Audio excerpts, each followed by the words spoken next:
So while our berries are drying, we're going to go ahead and start on our leaves. Now for the size of the mistletoe spray we're going to be doing for the top of this cake, we're going to need about 50 leaves total and about 20 to 25 berries total. Now this really kind of depends on how bushy you want your mistletoe spray to be. I want mine pretty full. I want it to be pretty recognizable as to what it is, and so we're gonna be making quite a few leaves. Now our cutters come in 3 different sizes, and you'll notice that they're all 3 of them. Even the largest cutter is still pretty tiny.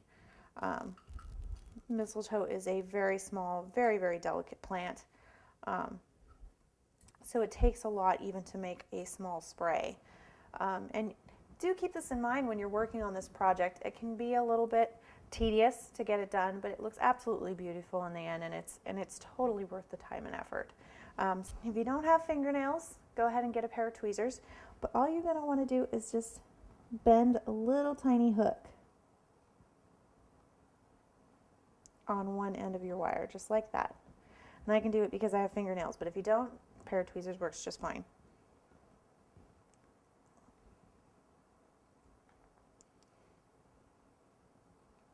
And what that's going to do is it's going to keep our berry from slipping off of it once we put it on there. So all we're going to do is we're going to take a little bit of our platinum paste. What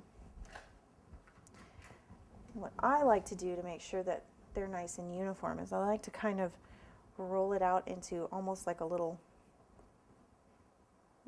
log, and then cut it into little even pieces. And that way your berries are relatively the same size. Now granted, nothing in nature is identical, so you want it just to be kind of close so that they relatively look good next to each other, but not so uniform that it takes the natural out of it. And what I like to do is just kind of dip the hooked end in and then kind of dry it off. You just want it damp. Take our ball and slip it on just like that. And then what I like to do is pinch up at the top, just like this. And that really kind of adheres it onto your wire. And then if you take your finger and push it down, you'll still be able to get a nice round shape. You just want to work it with your fingers until you have a nice little round berry.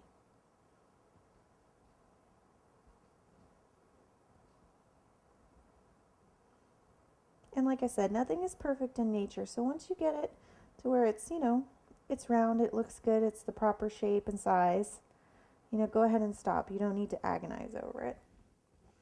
There's our first little berry. Let's go ahead and do one more. Now when you look at mistletoe, pictures of mistletoe, you'll notice that they're not solid white. There's actually a small dot on the top of the berry. It's kind of like a brownish yellow, kind of green color. So what we're going to do is we're going to go ahead and put that on there as well. And we're going to be using that number 1 sized brush for that. And all we're going to do is take our brush, dip it in a little bit of water,